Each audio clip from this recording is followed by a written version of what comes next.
Last week, during an appearance on a right-wing podcast, US Treasury Secretary Scott Bessent raised eyebrows when he seemed to throw his weight behind the idea of Alberta, a province in Canada, seceding from the rest of the country. Speaking to the podcast host, Bessent said he'd heard rumours that they may have a referendum on whether they want to stay in Canada or not, and described Alberta as, quote, a natural partner for the United States.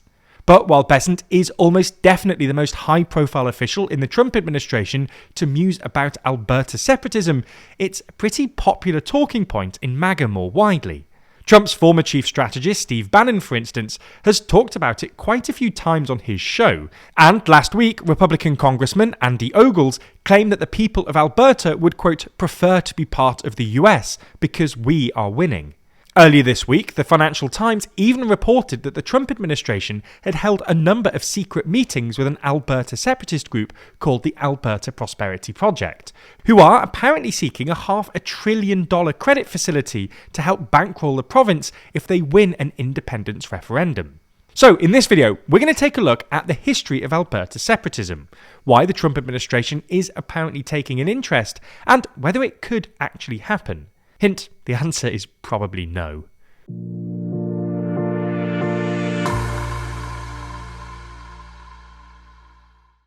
We're in the process of clearing out our store, so we're running a fire sale right now. Using code FIRESALE, you can get 40% off all of our posters, notebooks, calendars, magnets, keyrings, Brexit the colouring book, the lot. The offer ends very soon, so click the link in the description for more. So let's start with a bit of context, because Alberta separatism actually has quite a long history.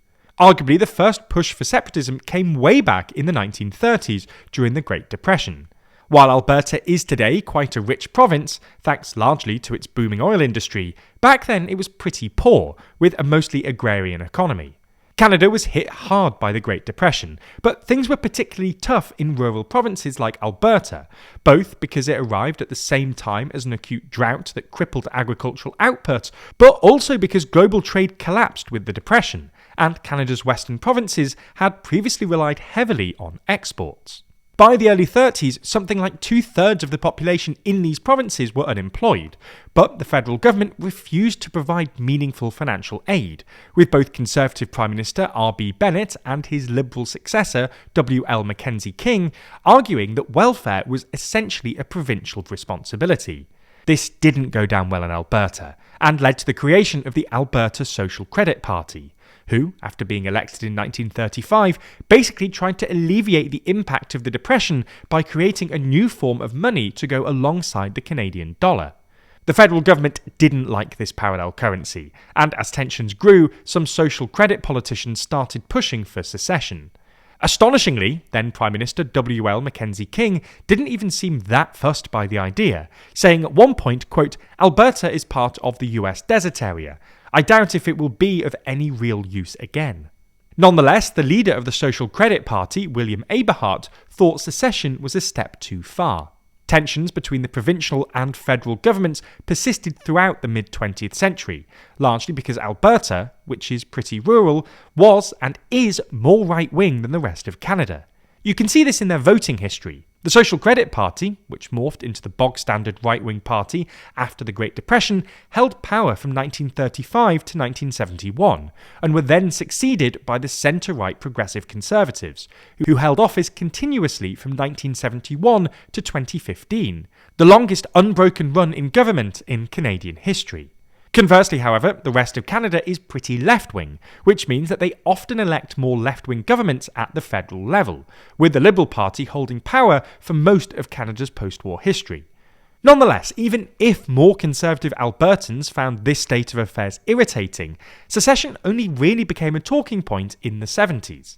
This was both because the federal government, then led by Pierre Trudeau, was considered unduly left-wing by many Albertan conservatives. But it was also because of the rising price of oil, with global prices skyrocketing from $3 a barrel in 1970 to around $40 a barrel in 1980, largely thanks to the Arab oil embargo in 1973 and then the Iranian Revolution in 1979. This was obviously great news for Alberta's oil industry, which had really taken off in the late 40s and early 50s. Alberta's oil boom turned the province into a net contributor at the federal level. In other words, it paid more in taxes than it received in federal money. But things really kicked off when the federal government took steps to assert more control over Alberta's oil resources, including via the 1980 National Energy Programme, which imposed price controls on Canadian oil and tried to nationalise parts of Alberta's oil industry. This is probably when support for separatism peaked. A 1981 poll by the Canada West Foundation found that 49% of Albertans agreed with the statement that Western Canadians get so few benefits from being part of Canada that they might as well go it on their own. But things calmed down when Trudeau was ousted by the Conservatives in 1984. That was until his son, Justin Trudeau, became Prime Minister in 2015. Many Conservative Albertans saw Trudeau as unpalatably left-wing and argued that his environmental regulations unfairly disadvantaged Alberta's oil and gas industry. They got truly fed up when the Liberals, with the help of Donald Trump and his talk of annexing Canada, won a fourth consecutive term last year, overturning a 20-point deficit in the polls to beat Pierre Poilievre's Conservatives. Right-wing Albertan separatists duly started pushing for an independence referendum, which would require them to collect at least 178,000 signatures, or 10% of eligible voters, before May.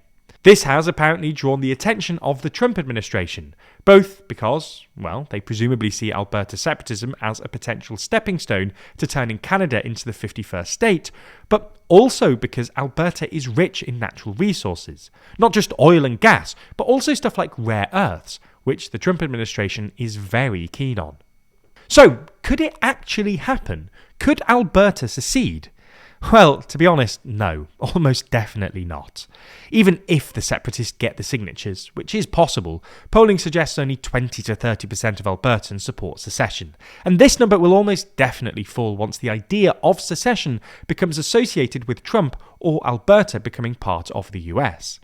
Even if they did win, under the Clarity Act, the federal government would then have to determine whether the referendum was really fair, and if the Trump administration was actively meddling in it, they could plausibly say it wasn't.